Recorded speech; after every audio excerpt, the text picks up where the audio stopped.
So when it comes to Lego games on the Nintendo Switch, it is not something that I typically do as a day one purchase. However, there is a lot of hype and discussion around the newest release of Lego Star Wars, the Skywalker Saga, and this game just launched yesterday. And in today's video, I want to boot it up together, share my initial gameplay impressions, and hopefully make a recommendation at the end of the video on whether or not this is a game that should be on your radar.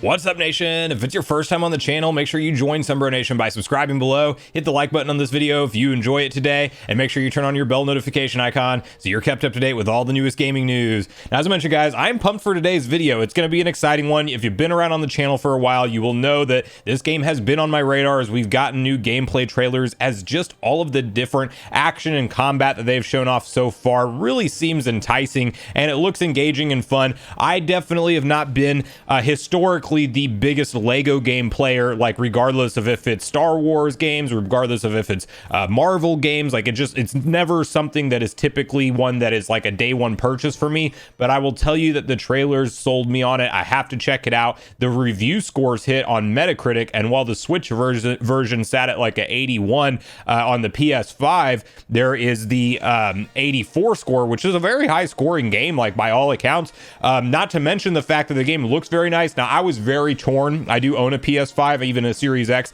and the Switch, and I was very torn and almost leaning towards maybe picking up that PS5 version of this game for the better graphics and frame rate. However, I looked at a lot of footage online, and while it is clearly less graphically impressive on the Nintendo Switch version, I would make a case that it is not as big of a downgrade as you may think, and the portable playing factor rather is a big one for me, as I can definitely see myself if I'm on the go or traveling for some reason, just wanting to have the ability to quickly boot up this game and play through some of it. So we'll get into some of the combat and the moments of what's going on in the game. We'll keep it very early game stuff, so you're not going to see any spoilers or anything in this video, but hopefully you'll get an idea of how it runs and plays playing it together on the Switch. I'm just kind of playing around with the controls here in the very first section of the game after you land on the ship. What I do like that I just stumbled upon is you can just at will switch characters by hitting the L button on the bumper there, and it's got a nice feel to it combat wise so far. I definitely am looking forward to kind of that Lego humor that I'm expecting to take place in this game and some of the more serious spots, but then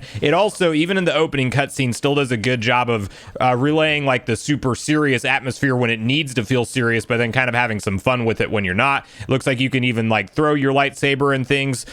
So I mean, they have all the core like Star Wars mechanics that you want, and then even flying the spaceship felt great. So I'm excited to play through the first portion here, and of course we'll cut it around quite a bit depending on what's happening on screen. You guys probably saw already on the opening scene when I hopped in straight into episode 1. I intend to play these games for the story all the way through from 1 through 6, and I'm sure I'll go through 7, 8, and 9, even though those are not the movies that I am the biggest fan of compared to the 1 through 6. But I'm going to try to keep it to episode 1 to start off. However, for the sake of the video, we'll probably hop into like the first or second mission of episode 2 just for fun. I will say, just graphically, first impressions are good. I mean, this is not, it's going to be as smooth and as enhanced of textures as what you'll find on the true next-gen console versions, being the Series X and PS5.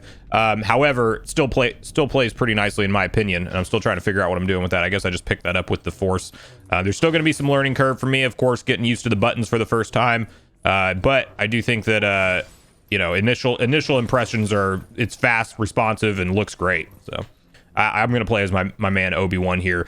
Fun fact, Obi-Wan has always been my favorite Star Wars character, period. Another big reason I am hyped for the upcoming Obi-Wan Kenobi series on Disney Plus. I hope that it's quality and they don't screw anything up, but you never know. They did bring back the right actors though, so that's at least one step in the right direction. Now here we have our first action combat. Oh no, I just hit Qui-Gon, I think. I don't know if there's actually friendly fire. Hopefully there's not. But you guys can kind of see here how it looks and feels whenever you're in the combat. And I just got blown to smithereens. Wow, I was not expecting that. Or no, was that me or was that? Yeah, I can. Can I actually damage Qui-Gon? That's a problem, man. I just killed Qui-Gon. Okay, this is not expected. Okay, good. He's just right back. I'm just very blown away that you can actually just legitimately, harm your own partner like that. I really was not expecting it, but I guess that's one thing that you're going to have to keep in mind. And I'm not pressing the buttons that I want to here. That's one thing you're going to have to keep in mind, is that you're not going to want to just swing wildly if he's right by you. And then see, now here's the switch off, is I can quickly switch back to him. You kind of see a bunch of stuff on screen, like they're pretty much showing you the direction that you're going to need to go to progress the story.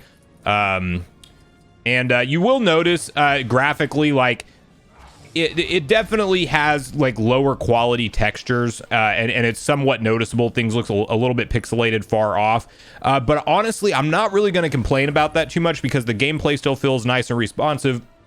And you got to keep in mind that a lot of these games that we see come out that are only on the newer current platforms, sometimes the Switch version just doesn't get ported at all.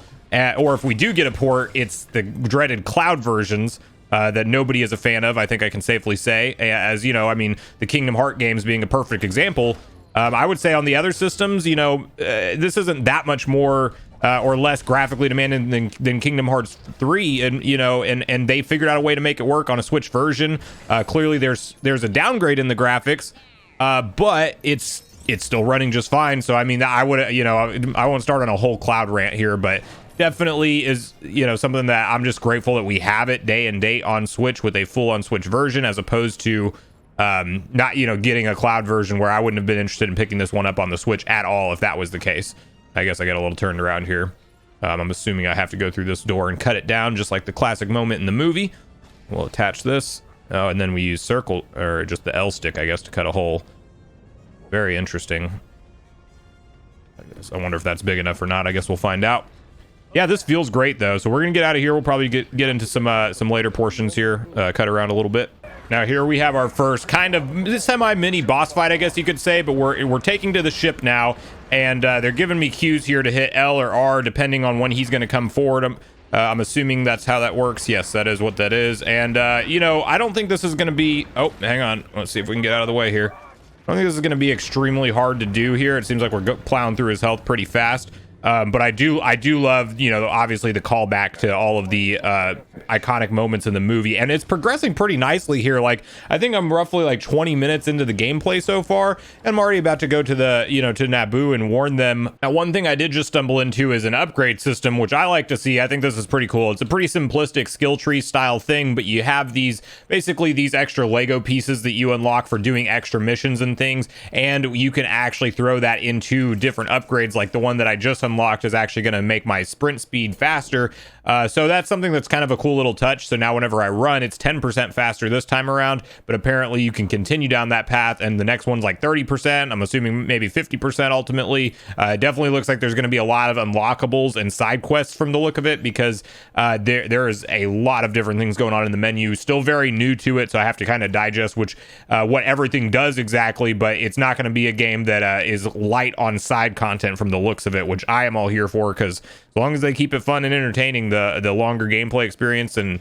the better, in my opinion. So we've made it to Tatooine so far in the story on episode 1, and I think I'm going to briefly hop over to episode 4 and kind of show off a little bit of the menu here. I do like this, like they're essentially painting a picture of where the planets are from each other, and I guess you can just fast travel to different points. If I want to go back to Naboo and replay different things that I may have missed there, you can do that. You kind of see all of your different options and completion percentages and things, and obviously we're still very early on in the game, but this is going to be a nice undertaking to actually try to unlock everything. And it does show you as well, right from the start menu, you can hop into the episode section and look at your completion percentage for the particular episode you're in. So I'm 8.8% through the Phantom Menace so far, and I've been playing for about 36 minutes, so the progression feels nice. I think the pacing is very, very good and well done. If you want to see how the kind of progression for the episodes unlock, and essentially you have to beat the episode of the trilogies in order is kind of what they're going with here. So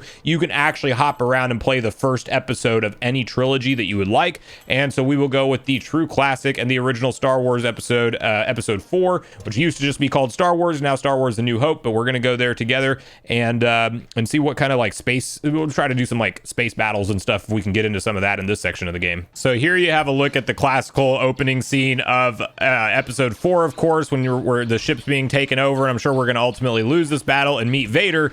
But you kind of see the difference in gameplay style, where you're holding left trigger to essentially aim, and then you're just going to go ahead and aim and shoot with the right trigger, of course.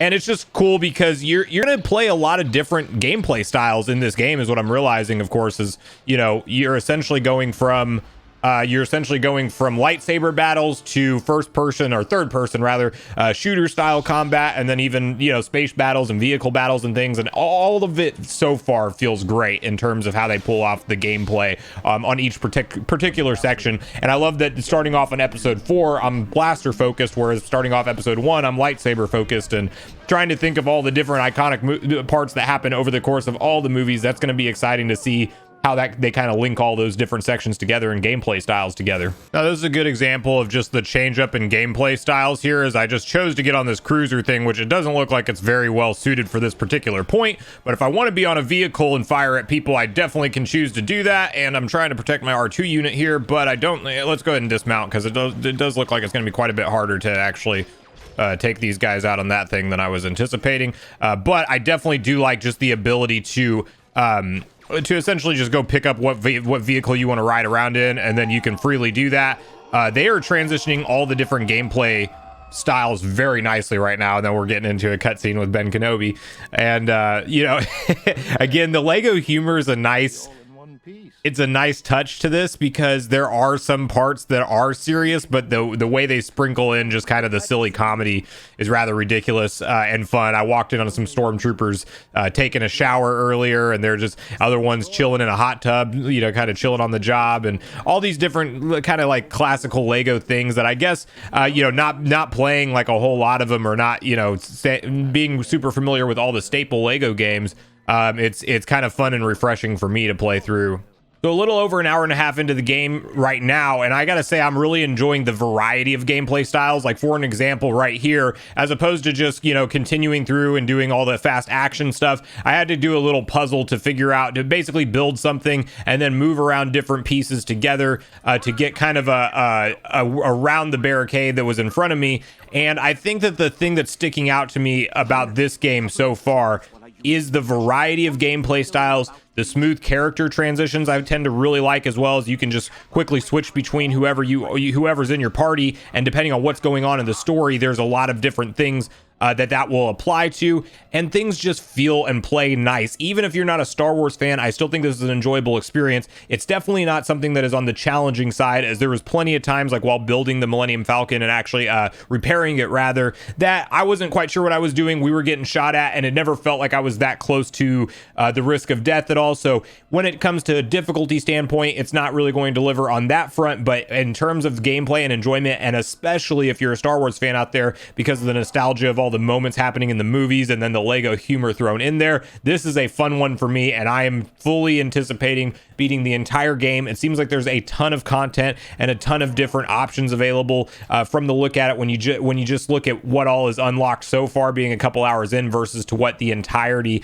of the game will actually, you know, have to entail. So this is a fun one for me. I'm definitely going to highly recommend it for Star Wars fans out there. It is nice considering that we can now play through the entire collection of Star Wars movies, and it'll be one that I will enjoy the back half of the game, or continuing to get further into it as time goes on. So I want to hear from you guys at this point in the video on your thoughts and impressions on Star Wars the Skywalker Saga so far, Lego Star Wars the Skywalker Saga so far, based off of what you've seen online. What do you think about the Nintendo Switch version? Because clearly, if you look at some side-by-side graphics comparisons, you can see that the PS5 and Series X versions do look nicer. However, in my opinion, the fact that this is native on the Switch at all is a win. And definitely share with me whether or not you've already picked up this game and what you think about it, or if you are on the fence and are leaning towards picking it up, and if you are, which system are you getting it on? So I do look forward to hearing from you guys on all things Lego Star Wars the Skywalker Saga in the comments down below before you leave the video, as I do look forward to getting a back and forth conversation started with you all around this topic. Make sure you check out yesterday's video if you haven't already, where we discussed Nintendo's 2022 games lineup and what to expect from a Summer Direct presentation, in addition to a surprise Nintendo Switch firmware upgrade that just hit. Also, make sure you like, subscribe, turn on your notification bell, and I will see you guys in the next video.